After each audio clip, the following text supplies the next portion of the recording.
Hello everyone, welcome to home science classes. Home science classes में आपका स्वागत है। कैसे हैं आप? आशा करती हूँ अच्छे होंगे, खुश होंगे, मस्त होंगे और पढ़ाई कर रहे होंगे। तो आपको पता है कि हम बात कर रहे हैं फिजियोलॉजी पर। फिजियोलॉजी में कल की क्लास में हमने क्या देखा था, तो अभी हमने स्टार्ट किया है अपना श्वसन तंत्र पढ़ना। श्वसन तंत्र में कल हमने क्या देखा था, एक बार हम उसको रिकॉल कर लेते हैं। वही पीडीएफ है आपका। तो सबसे पहले हमने ये समझा था कि श्वसन क्या है, यानी कि ये जो हम सांस लेते हैं क्या है।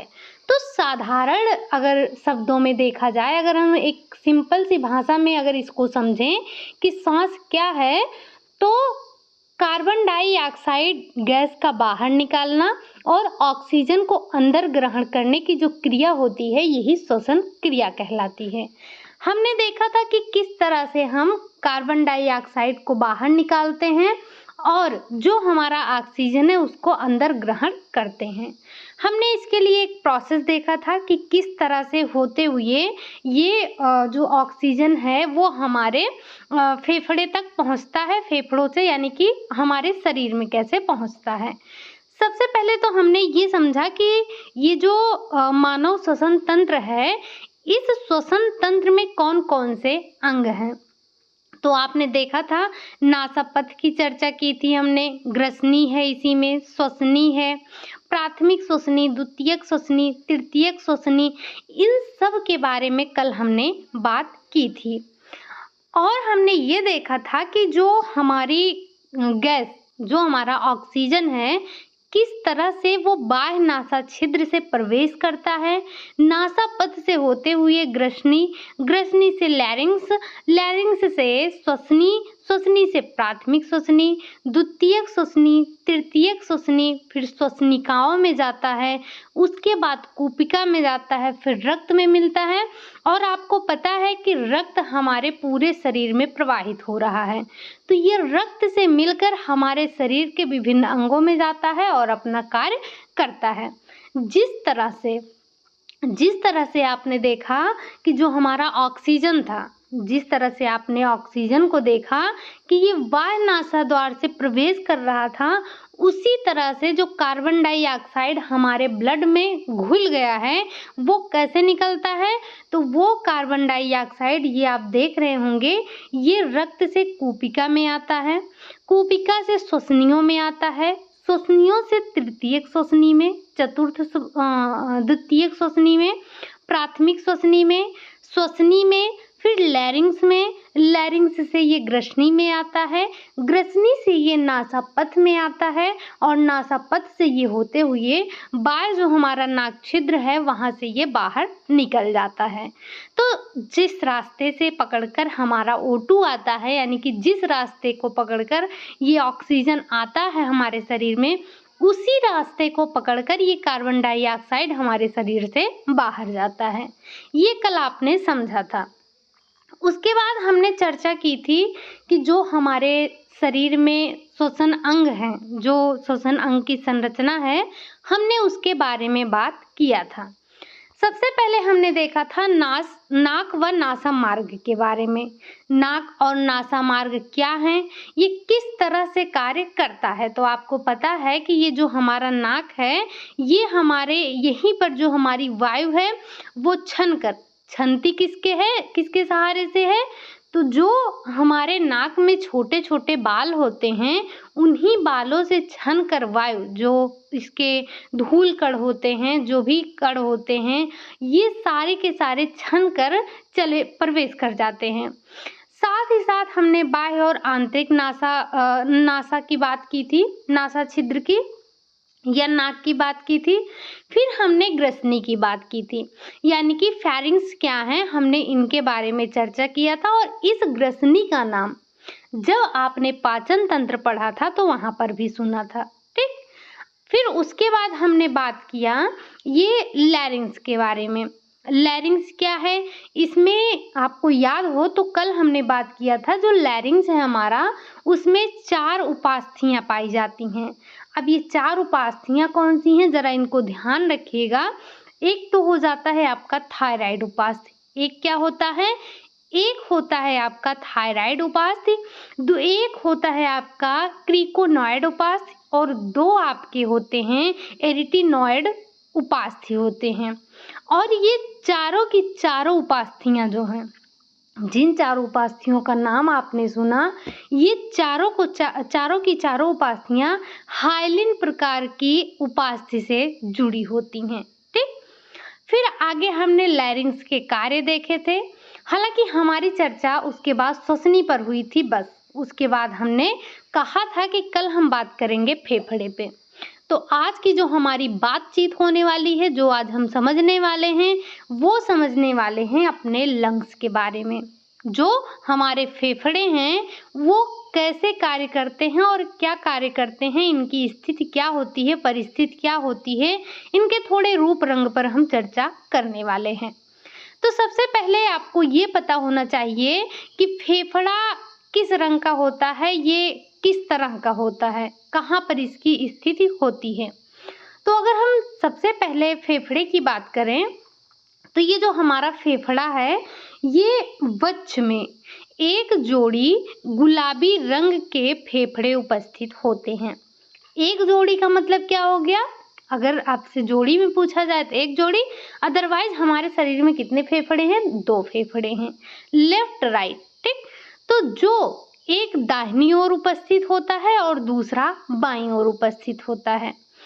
इन दोनों फेफड़ों के बीच के भाग में श्वसनी, श्वास नली, ग्रास नली, महाधमनी और महाशिरा उपस्थित होता है। अगर बात किया जाए, ये जो हमारे दोनों फेफड़े हैं, दाएं और बाएं, लेफ्ट और राइट, जो हमारे लंग्स हैं, इसके बीच भाग में क्या स्थित होता है, क्या पाया जाता है, तो वो श्वास नली उसमें होता है, ग्रास नली होती है, महाधमनी होती है और साथ ही साथ यहाँ पर महाशिरा पाया जाता है। ठीक, और साथ ही साथ आप ये ध्यान रखिएगा कि ये जो हमारा फेफड़ा है, फेफड़े एक कीप के आकार के स्पंजी अंग होते हैं। कैसे होते हैं, तो ये कीप के आकार के स्पंजी अंग होते हैं, जिनके आधार भाग नतोदर मध्यस्थ पेशी पर अवस्थित होते हैं। इनका जो शीर्ष होता है, जो हमारे फेफड़े हैं, इनका शीर्ष भाग नुकीला होता है, जो गर्दन के पास होता है। ठीक, और प्रत्येक फेफड़े, यानी कि हमने 2 फेफड़े की बात की, तो हमारे प्रत्येक फेफड़े एक प्लूरल गुहा में बंद रहता है। जो हमारा फेफड़ा है वो कहाँ पर बंद रहता है, तो ये जो हमारा फेफड़ा है ये प्लूरल गुहा में बंद रहता है तथा प्रत्येक फेफड़ा एक दोहरी प्लूरल झिल्ली द्वारा पूर्णतः आवेष्टित रहती है। और जो ये आपका प्लूरल होता है, ये इसमें एक लसदार लसिका भरी होती है। ठीक, अगर आपसे पूछा जाए कि प्लूरल गुहा में क्या भरा होता है, तो आपको ध्यान रखना है कि एक लसदार लसिका भरी होती है। ठीक, ये तो हमने इसकी स्थिति को देखा अभी कि जो हमारा फेफड़ा है ये कहाँ पर स्थित होता है, कितना होता है, ये चीजें हमने समझी। ठीक, अगर हम इसके आगे थोड़ा सा और समझें फेफड़े के बारे में, तो जो फेफड़ा है ये एक स्पंजी हल्के वायु से भरे थैलीनुमा संरचना होता है। क्या होता है, तो ये एक स्पंजी होता है। सबसे पहले तो ये ध्यान रखना है, आपने एक बार अभी ऊपर भी देखा है कि ये एक स्पंजी अंग होता है, जिसका आधार भाग नतोदर मध्यस्थ पेशी पर अवस्थित होता है। ये जो होता है ये एक वायु से भरे थैलीनुमा संरचना होती है, जो कि मनुष्य के श्वसन अंग हैं। ये क्या है, ये मनुष्य के श्वसन अंग हैं। अब श्वसनी फेफड़ों में प्रवेश कर कई छोटे छोटे शाखाओं में विभक्त हो जाती है या फिर ये बट जाती है तथा यह क्रमशः प्राथमिक, द्वितीयक, तृतीयक श्वसनी कहलाती है। अब हम यहाँ आगे बढ़ने से पहले जरा एक बार उस फिगर पर चलते हैं जहाँ कल हमने फेफड़े को बनाया था, जो कि हमने सबसे पहले देखा था। अगर हम बात करें, जो अभी हमने बात किया, जो ये हमारी ये श्वसनी की बात की हमने। जब ये फेफड़े में प्रवेश करता है तब ये कई श्वसनिकाओं में विभक्त हो जाता है। जैसे ये देखिए, पहले ये इधर एक पार्ट हुआ, फिर उसके बाद इधर हुआ, जो ये पार्ट निकला उसके भी एक पार्ट हो गए। तो मतलब इसके पार्ट होते जाते हैं, जो कि हम इन्हीं को प्रथम श्वसनी, द्वितीय श्वसनी और तृतीय श्वसनी के नाम से जानते हैं। और ये होती है कूपिका, इसमें से अब कोई और नहीं निकलता है, यानी कि और श्वसनियाँ इसमें से नहीं निकलती हैं। तो ये आपने देखा कि किस तरह से जब हम ये श्वसनी प्रवेश कर रही है हमारे फेफड़ों में, तो ये कई भागों में छोटे छोटे श्वसनिकाओं में विभक्त हो रही है। वापस हम चलते हैं उसी अपने पेज पर जहाँ पर हम थे। ठीक, तो हम बात कर रहे थे, यहाँ आ गए थे कि जो हमारी श्वसनी है फेफड़ों में प्रवेश करने के बाद ये कई छोटे छोटे शाखाओं में विभक्त हो जाती है, जिसे हमने प्राथमिक श्वसनी, द्वितीयक श्वसनी और तृतीयक श्वसनी कहा। इन श्वसनिकाओं में भी उपास्थि से बने वलय पाए जाते हैं, यानी कि जो हमारी ये श्वसनिकाएं हैं, जो छोटी छोटी श्वसनिकाएं हैं, इनमें भी उपास्थि से बने वलय होते हैं। तृतीय श्वसनी पुनः कई शाखाओं में विभक्त हो जाती है, जिन्हें श्वसनिकाएं कहते हैं। यानी कि जो हमारी श्वसनी है ये विभक्त होती जाती है। पहले क्या हुई, पहले एक श्वसनी थी, जब वो फेफड़े में प्रवेश की तो वो कई श्वसनी में विभक्त हुई, जिसे हमने प्रथम श्वसनी कहा। फिर प्रथम श्वसनी से एक श्वसनी और निकला, हमने इसे द्वितीय कहा। द्वितीय से एक और निकला, हमने उसे तृतीय श्वसनी कहा। और जो तृतीय श्वसनी है, तृतीय श्वसनी से कई श्वसनिकाएं और छोटी छोटी श्वसनिकाएं निकली, जिसे हमने श्वसनिकाएं कहा। यानी कि जो छोटे छोटे और श्वसनी निकल रही है उसी को हमने श्वसनिकाएं कहा।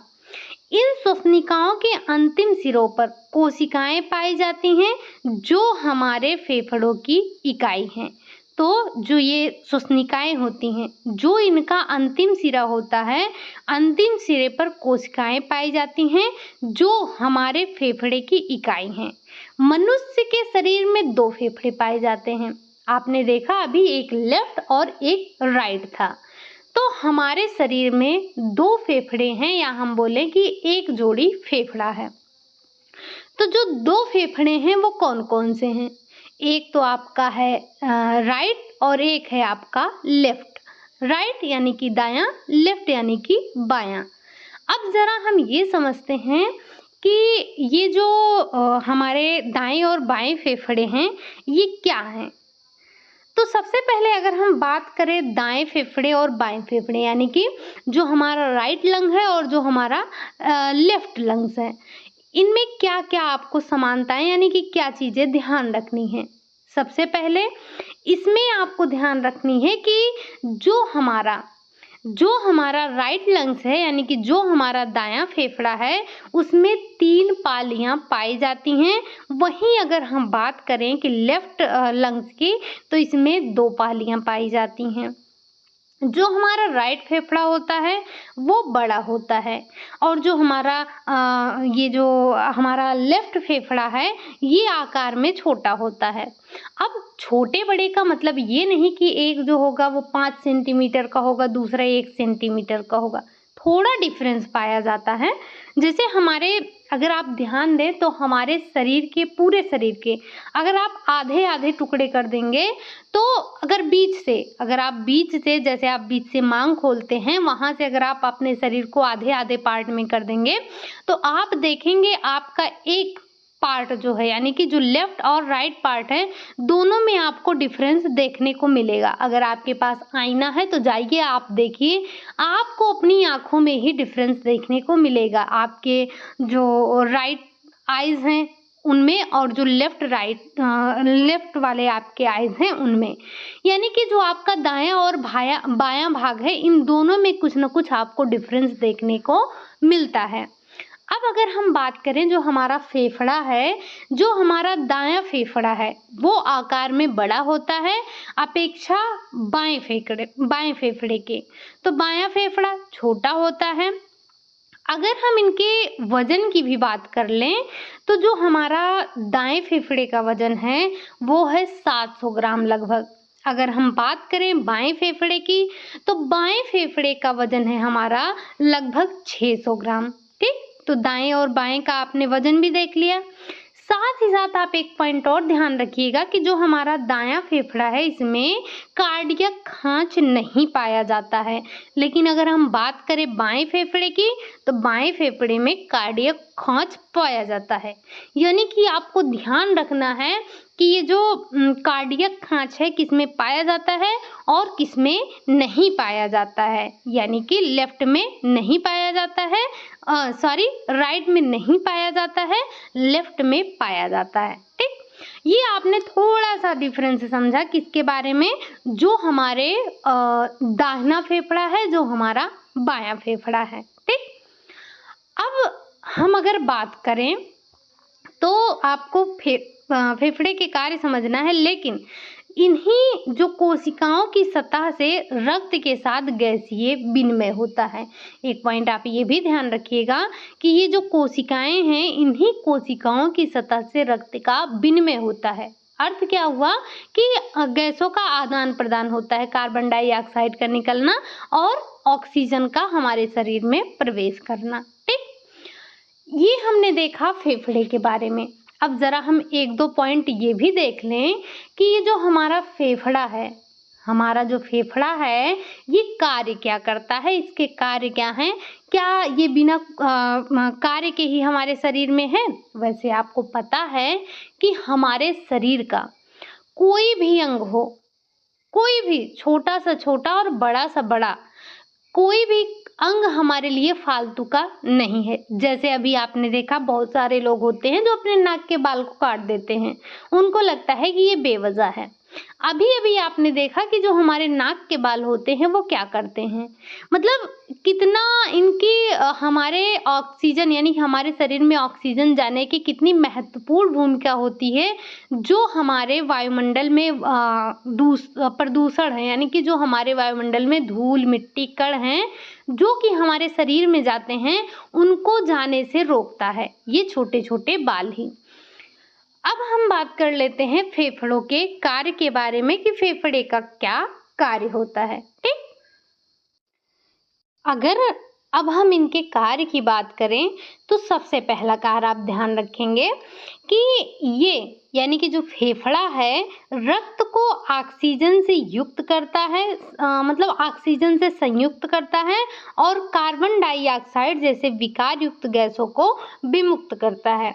वही हम इतनी देर से क्या समझ रहे हैं कि ये जो फेफड़ा होता है ये करता क्या है, ये कार्बन डाइऑक्साइड को निकालने का कार्य करता है और जो ऑक्सीजन है उसको ग्रहण करने का कार्य करता है। सबसे मुख्य कार्य इसका यही होता है गैसों का आदान प्रदान करना, गैसों का विनिमय करना। तो फेफड़े का जो सबसे पहला कार्य आपने ध्यान रखा क्या था, वो ये था कि ये फेफड़े जो हैं ये रक्त को ऑक्सीजन से संयुक्त करते हैं और जो कार्बन डाइऑक्साइड गैस है ये हमारे लिए क्या है, हानिकारक है, विकार युक्त है, इसको विमुक्त करता है यानी कि इसको फ्री करता है, इसको निकाल देता है। अगला कार्य क्या है इसका, तो ये क्या करता है, ये रक्त को साफ करने में अहम भूमिका निभाता है। ये जो हमारा फेफड़ा है ये रक्त को साफ करने में महत्वपूर्ण भूमिका निभाता है, या कहें तो अहम भूमिका निभाता है। रक्त द्वारा लाया गया कार्बन डाइऑक्साइड वाष्प फेफड़ों में पहुंचती है, जहां से यह सांस छोड़ने की प्रक्रिया में फेफड़ों से नाक के द्वारा बाहर आ जाती है। सांस लेने की क्रिया निःश्वास तथा सांस छोड़ने की क्रिया उच्छ्वास कहलाती है। ये पॉइंट भी आप ध्यान रखिएगा, जब आप सांस लेते हैं तो जो सांस लेने की क्रिया है वो क्या कहलाती है? वो निःश्वास कहलाती है। और जब आप सांस छोड़ने की क्रिया करते हैं, यानी कि जब आप सांस को निकालते हैं, तो वो क्रिया उच्छ्वास कहलाती है। ठीक, ये पॉइंट भी आप ध्यान रखिएगा। तो अगला कार्य क्या करता है? अगला कार्य ये करता है कि ये शरीर ताप को संतुलित रखता है। ये जो हमारा फेफड़ा है, ये क्या करता है? ये शरीर ताप को संतुलित रखता है। अगली अगर बात करें हम, अगला कार्य क्या है? तो वयस्क में, जो वयस्क व्यक्ति हैं उनमें श्वसन गति 1 मिनट में 15 से 18 बार होती है तथा बच्चों में इसकी गति अधिक बार होती है। आपसे यही क्वेश्चन पूछा गया था 2021 में, तो क्या 72 भी दिया गया था और ये 15 से 18 वाला भी दिया गया था, शायद 16 से 18 दिया गया था। तो लोग, बच्चे कंफ्यूज हो गए कि ये मतलब कंफ्यूज क्या हो गए, वो ध्यान ही नहीं दिए कि ये पूछ क्या रहा है। उसमें 72 दिखा, सबने 72 खटाखट मार दिया। लेकिन हमें ध्यान रखना है कि वो श्वसन गति की बात कर रहा है या वो जो है क्या पूछ रहा है, पल्स रेट पूछ रहा है। तो इस बात को भी आपको ध्यान रखना है। अभी यहाँ पर बात क्या आई है? यहाँ पर बात ये आई है कि जो वयस्क हैं, वयस्क में श्वसन गति कितनी होती है? तो 1 मिनट में आपने देखा 15 से 18 बार होती है। लेकिन अगर हम बात करें एक जो नवजात शिशु होता है, तो जब आपने चाइल्ड डेवलपमेंट पढ़ा था तो वहाँ पर आपने इस चीज़ को पढ़ा था कि जो एक नवजात शिशु होता है उसकी श्वसन दर कितनी होती है। अगर आपको याद है तो आप एक बार कमेंट करके मुझे ज़रूर बताइएगा कि एक जो नवजात शिशु होता है या जो एक शिशु होता है उसके ये श्वसन गति कितनी होती है, पर मिनट कितनी होती है। और साथ ही साथ अगर याद हो तो आप उसके पल्स रेट को भी बता दीजिएगा कि कितनी होती है। ठीक, अदरवाइज आप मुझे ये श्वसन दर तो बताइएगा। अब ये तो हमने बात कर ली फेफड़े की कि फेफड़े के क्या कार्य हैं, फेफड़े क्या करते हैं, कितने पाए जाते हैं, इनमें क्या क्या कैसे क्या होता है, हमने सब बात कर लिया। अब ये हमारा समाप्त हो गया क्या, जो हमारे श्वसन तंत्र थे, यानी कि जो हमारे श्वसन अंग थे, हमने जिनके बारे में बात की वो अब समाप्त हो गया। तो हमें एक बार समरी देख लेनी चाहिए, पूरे सारांश को देख लेना चाहिए कि हमने क्या पढ़ा अभी। तो अगर हम बात करें कि ये आपके बुक में ही ऐसे दिया गया है तो मुझे ये सही लगा, इसीलिए मैंने यहाँ पर चिपका दिया। अब ज़रा हम एक बार देखते हैं जो हमारे श्वसन अंग हैं, यानी कि जो हमारे श्वसन तंत्र हैं वो क्या कार्य करते हैं और कैसे करते हैं। हालांकि जब आप श्वसन तंत्र पढ़ते हैं तो जो मुख्य होता है हम उसको आपको नोट डाउन करवा देते हैं, लेकिन फिर भी क्या जो हम पढ़ते हैं बस यही इतने होते हैं?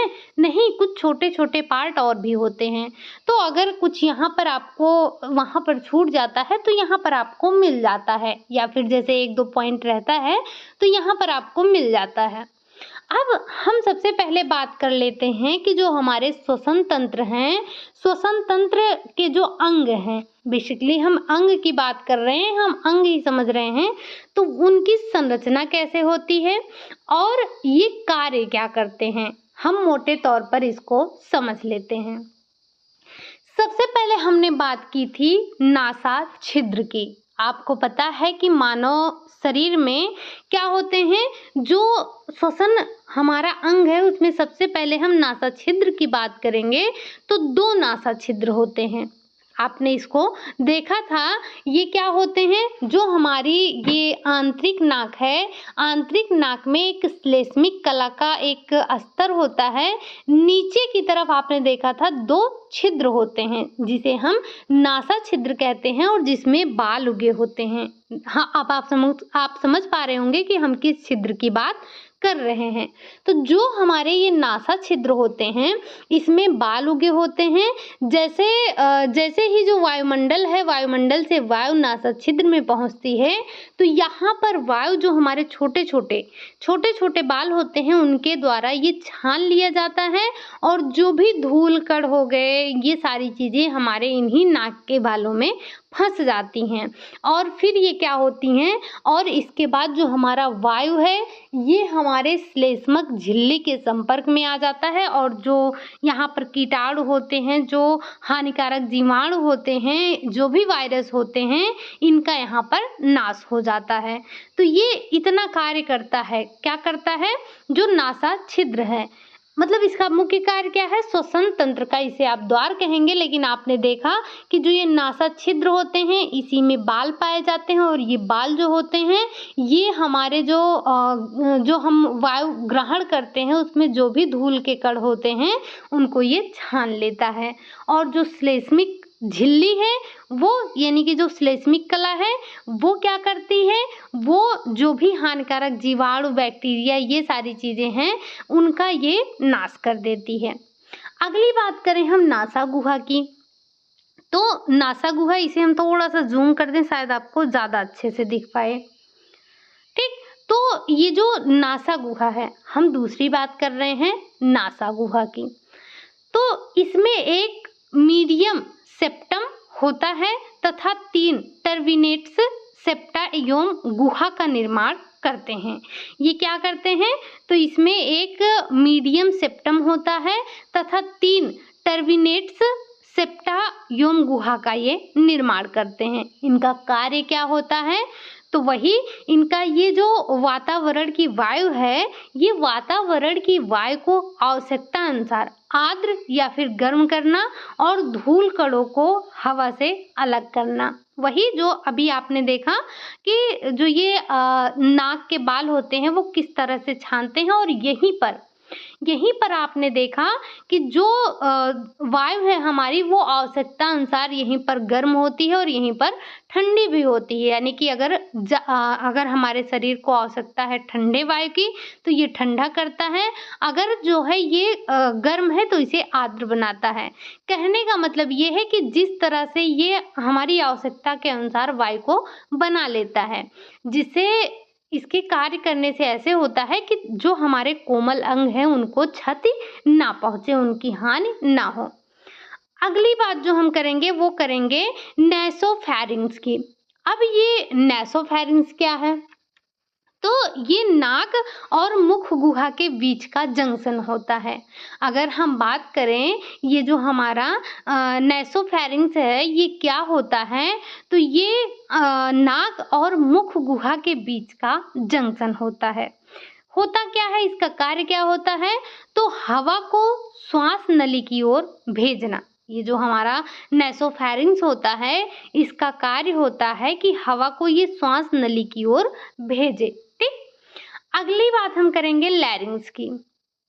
लैरिंग्स क्या करता है? जरा हम इसको समझ लेते हैं। तो ध्यान रखिएगा, सबसे पहले अगर हम बात करें लैरिंग्स की तो इसी लैरिंग्स को हम स्वर यंत्र का बक्सा भी कह रहे थे, और ये ग्लॉटिस द्वार ग्रसनी के पश्च भाग में खुल रहा था। ठीक, इसका कार्य क्या होता है? तो इसका कार्य होता है भोजन को श्वास नली में जाने से रोकना। अगर हमने आपको अभी थोड़ी देर पहले ही बताया था, याद हो तो, इसमें 4 उपास्थियां पाई जाती हैं। हालांकि यहाँ पर 2 ही उपास्थि दिया गया है, लेकिन ध्यान रखिएगा कि यहाँ पर 4 उपास्थियां पाई जाती हैं। कौन कौन सी? तो 4 उपास्थियों में पहला नाम तो आपका थायराइड था, थायराइड उपास्थि। दूसरा एक मतलब थायराइड उपास्थि था, एक आपका क्रिकोयॉड उपास्थि थी, और 2 हमने देखा था 2 एरिटिनॉयड उपास्थि थी। और ये चारों उपास्थियां हाइलिन प्रकार की उपास्थि से जुड़ रही थी या उन्हीं से बनी होती हैं। ठीक, तो ये क्या होती हैं? ये चारों आप उपास्थियों का नाम ध्यान रखिएगा। यहाँ पर ये 4 उपास्थियां पाई जाती हैं। और इसका कार्य क्या आपने देखा था? इसका कार्य आपने देखा था कि ये भोजन को श्वास नली में जाने से रोकता है। आपने देखा था एक ढक्कन लगा था। कहाँ, क्या लगा था? एक ढक्कन लगा था जो कि भोजन को हमारे श्वास नली में जाने से रोक रहा था। जब कभी आप भोजन करते हुए कुछ भी भोजन ही क्या, कुछ भी खाते पीते हुए बोलते हैं तो ये जो हमारा ढक्कन होता है ये कंफ्यूज हो जाता है, जिसे हमने क्या कहा था, एपिग्लॉटिस कहा था। ये कंफ्यूज हो जाता है कि हमें भोजन किधर ले जाना है, श्वास नली में ले जाना है या फिर हमें भोजन नली में ले जाना है। तो जब ये कंफ्यूज हो जाता है तो ये ढक्कन खोल देता है, यानी कि भोजन के समय जो श्वास नली पे ढक्कन रखा होता है जिसे हम एपिग्लॉटिस कह रहे थे, तो ये एपिग्लॉटिस उठ जाता है और भोजन हमारी श्वास नली में चली जाती है। कभी कभी आपने देखा होगा इससे व्यक्ति की मृत्यु भी हो जाती है। अदरवाइज हमारी जो श्वास नली है वो खांस कर छींक कर किसी न किसी तरह से उस भोजन को बाहर निकाल देती है, वो फेफड़े तक नहीं जाने देती है। तो मुख्यतः आपको ये ध्यान रखना है कि जो एपिग्लॉटिस लगा होता है ये भोजन को श्वास नली में जाने से रोकता है। ठीक, तो ये आपने यहाँ पर 4 उपास्थियों का नाम आप ध्यान रखेंगे, साथ ही साथ ये क्या कार्य करता है इसको भी ध्यान रखेंगे। अगली बात करें हम श्वास नली की। श्वास नली क्या है? हालांकि जो अभी आपने देखा था ये जो हमारे इसी में लैरिंग्स में जो 4 प्रकार की उपास्थियां पाई जा रही थी, अगर हम इन उपास्थियों की बात करें तो ये आपका जो क्रिकॉइड उपास्थि है, ये उपास्थि जो हमारी थायराइड उपास्थि थी उसी के ठीक नीचे पाया जाता है और ये लैरिंग्स का निचला हिस्सा होता है। और किससे? और ये श्वास नली से संबंधित होता है। अगर हम बात करें थायराइड उपास्थि की, तो ये जो हमारी थायराइड उपास्थि है जो लैरिंग्स का भाग है, तो ये जो हमारी श्वास नली है, श्वास नली के शीर्ष पर स्थित प्रथम उपास्थि का छल्ला होता है और इसका छल्ला आकार में सबसे बड़ा होता है। इसकी 2 भुजाएं होती हैं, 2 भुजाएं आमने सामने से मध्य में आकर आपस में जुड़ जाती हैं। ठीक, अगर अगली बात करें जो हमने एरिटिनॉइड उपास्थि की बात की थी, आपको कहा कि आप ध्यान रखिएगा एरिटिनॉइड उपास्थि। ठीक, ये हमारी तीसरी उपास्थि थी जो कि कुल मिला ये 2 पाई जा रही थी, यानी कि ये उपास्थि छोटी छोटी उपास्थियों से बनी होती हैं जो कि आपकी क्रिकॉइड उपास्थि है, क्रिकॉइड के ऊपर के चौड़े भाग पर ये होती हैं और इनका अगर आकार देखा जाए तो इनका आकार पिरामिड की तरह होता है। ये इसी में जो स्वर पट्टियां हैं, स्वर पट्टियों की जो पार्श्व छोर है उन पर ये बंधे होते हैं। जो एपिग्लॉटिस है, आपने देखा ही कि एपिग्लॉटिस को हम क्या कहते हैं, घाटी ढापन भी कहते हैं। और ये पीले प्रत्यास्थ उपास्थि की पत्ती के आकार के प्लेट होते हैं। आप इनको ध्यान रखिएगा कि इनका मुख्य कार्य होता है कि ये भोजन को श्वास नली में ना जाने दें। इसका मुख्य कार्य होता है कि जो एपिग्लॉटिस है इसका मुख्य काम है निगलने के समय भोजन को केवल ये ग्रास नली में ही जाए, स्वर यंत्र या और श्वास नली में भोजन जाने से ये रोके। श्वसन क्रिया के अगर दौरान ये ग्रास नली को ग्रसनी के ग्रास नली के ढक्कन का भी कार्य करते हैं। यानी कि मुख्य कार्य इनका यही हो गया। अगर पूछा जाए कि जो हमारा भोजन है उसको ग्रास नली में जाने से श्वास नली में जाने से कौन रोकता है, तो ध्यान रखिएगा एपिग्लॉटिस, इसका आप नाम ध्यान रखेंगे। अगली बात करें, हम बात कर रहे थे किसकी, श्वास नली की। श्वास नली क्या है, तो हवा की नली सी आकार की उपास्थि से बनी होती है। अगर हम श्वास नली की बात करें तो जो ये हमारी श्वास नली है ये कैसे बनी होती है, तो ये जो हमारी श्वास नली है ये सी आकार की उपास्थि से बनी होती है। इसकी अगर आप लंबाई ध्यान रखें तो 4 इंच होगी, चौड़ाई ध्यान रखें तो 1 इंच होगी। ठीक, और ये उपास्थियों और झिल्लियों से बनी होती है। इस बात को भी आप ध्यान रखेंगे। मुख्य कार्य इसका क्या है, जो हमारी श्वसनी है, श्वसनी का मुख्य कार्य क्या है, तो हवा के आने जाने के लिए मार्ग बनाना। इसका कार्य क्या है, तो ये है हमारी हवा को आने जाने के लिए मार्ग बनाना। अगर हम बात करें ब्रोंकाई क्या है?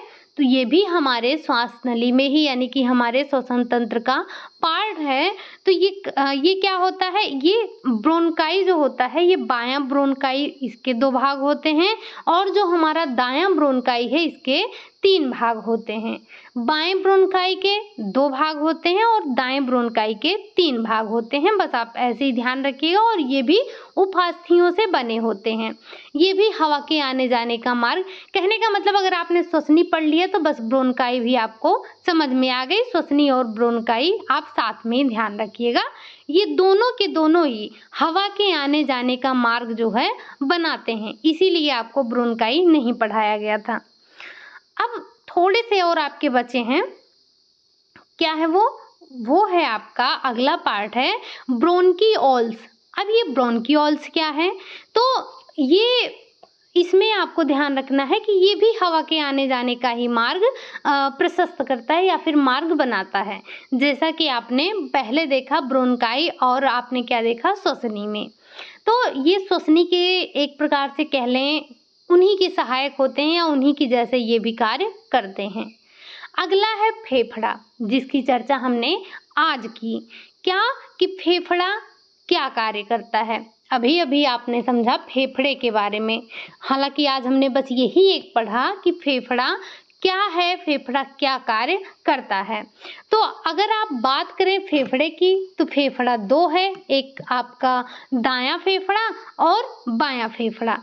दायां फेफड़ा 3 खंड है, बायां फेफड़ा 2 खंड है। हालांकि आपको यही ध्यान रखना है कि आपके पास फेफड़े कितने हैं? 2, दायां और बायां। बहुत ज़्यादा आपको घुसने की ज़रूरत नहीं है। अब ये करते क्या हैं फेफड़े? तो फेफड़े आपने देखा फेफड़ों का कार्य क्या होता है?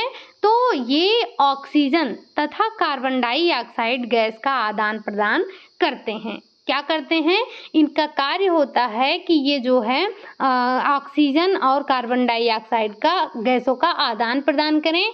यानी कि जो हमारे फेफड़े हैं ये फेफड़े कार्बन डाइऑक्साइड को तो बाहर निकालते हैं, लेकिन जो हमारा ऑक्सीजन है ऑक्सीजन को हमारे ये शरीर में पहुंचाते हैं। ठीक, तो गैसों के आदान प्रदान और विनिमय का कार्य कौन करता है?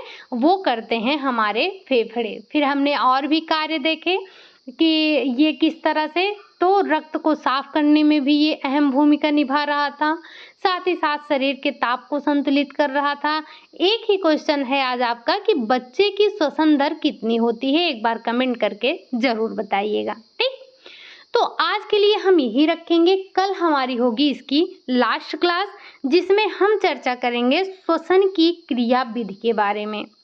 हालांकि हम इसे बहुत डिटेल में नहीं पढ़ेंगे, लेकिन फिर भी थोड़ा लंबा है। हम पढ़ेंगे कल श्वसन की क्रिया विधि के बारे में, फिर किस तरह से जो हमारा श्वसन है श्वसन का नियमन होता है, और लास्ट में हम समझेंगे कि कुछ श्वसन संबंधी जो समस्याएं होती हैं वो क्या हैं। तो कल हम इनके बारे में डिस्कस करने वाले हैं। वैसे आपको अगर हम श्वसन की क्रिया विधि बताएं तो श्वसन क्रिया के दौरान हम क्या करते हैं? निरंतर अपने वायु को फेफड़ों के अंदर फेफड़ों में भरते हैं और उसे निकालते हैं। तो फेफड़ों में वायु भरने और निकालने की क्रिया को ही आप क्या कहते हैं? श्वसन प्रश्वसन की क्रिया कहलाती है। यानी कि सांस लेने में हवा फेफड़ों के अंदर जाती है, जिससे फेफड़े हमारे फैल जाते हैं, और सांस छोड़ने पर हवा फेफड़ों से बाहर निकलती है, जिससे फेफड़े हमारे सिकुड़ जाते हैं और सांस लेने की क्रिया निश्वास और छोड़ने की क्रिया उच्छ्वास कहलाती है। ये आपने पहले ही देख लिया। ठीक, बाकी इसके आगे हम कल समझेंगे कि क्या है बाह्य श्वसन, क्या है अंतः श्वसन, किस तरह से कार्बन डाइऑक्साइड को बाहर निकालते हैं, किस तरह से ऑक्सीजन को हम अंदर लेते हैं। कल इन सारी बातों पर हम चर्चा करने वाले हैं। तो आप लोग कल की क्लास और देखिएगा। कल हमारा जो है ये श्वसन तंत्र समाप्त हो जाएगा। तो आज के लिए हम बस यही समझेंगे। आज आपने फेफड़े को पूरा समझ लिया है।